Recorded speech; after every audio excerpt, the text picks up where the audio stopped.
बिस्मिल्लाहिर्रहमानिर्रहीम। आज हम इजरा के बारे में बात करेंगे। फैमिली कोर्ट्स पाकिस्तान में इस तरह की अदालतें हैं कि जो बड़ी वसी इख्तियारात की हामिल हैं, और वेलफेयर ऑफ माइनर एक ऐसा अम्ब्रेला है जिसके नीचे फैमिली कोर्ट को किसी भी तरह का ऑर्डर जो है वो जारी करने की इजाज़त है। आज हम बात करेंगे कि फैमिली कोर्ट से अगर कोई डिग्री पास हो जाए, किसी के हक में हो जाए, किसी खातून के, किसी बच्चे के,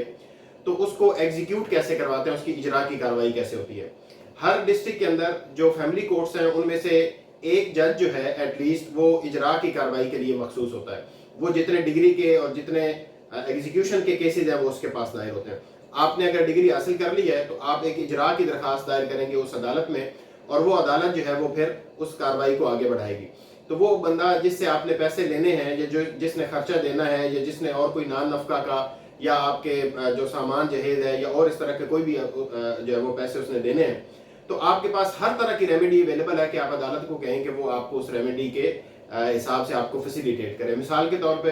अगर वो बंदा पकड़ में नहीं आ रहा तो अदालत उसके जो है वो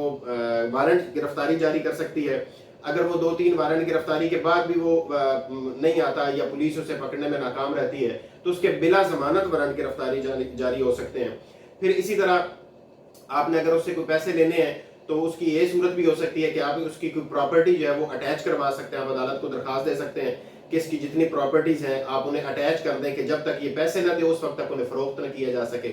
इसी तरह आप अदालत से बैंक को खत लिखवा सकते हैं, उसके बैंक अकाउंट को फ्रीज करवा सकते हैं कि वो अपने बैंक अकाउंट से कोई पैसे न निकलवा सके। इसी तरह एक और बड़ी अहम बात जो इस सिलसिले में है वो ये भी हो सकती है कि अगर वो बंदा किसी जगह जॉब कर रहा है, वो सरकारी जॉब कर रहा है या प्राइवेट जॉब कर रहा है, आप उस प्राइवेट या सरकारी जॉब की तफसीलात अदालत को देते हैं और अदालत से कहते हैं कि आप उन्हें एक खत लिखिए कि इसकी जो सैलरी है उसको अटैच कर दिया जाए। मिसाल के तौर पे एक खातून है, आपने नान नफका का उसके ऊपर खर्चा किया हुआ है और आपका शौहर जो है वो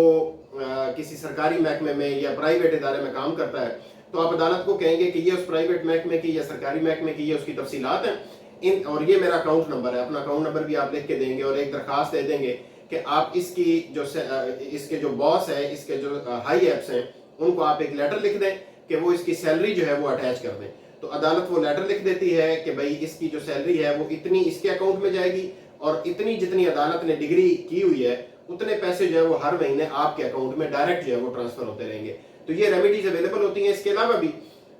मैंने आपको बताया कि जो वेलफेयर ऑफ माइनर है ये एक ऐसा अम्ब्रेला है कि इसके नीचे आप कोर्ट से किसी भी तरह का ऑर्डर करवा सकते हैं और किसी भी अथॉरिटी को करवा सकते हैं।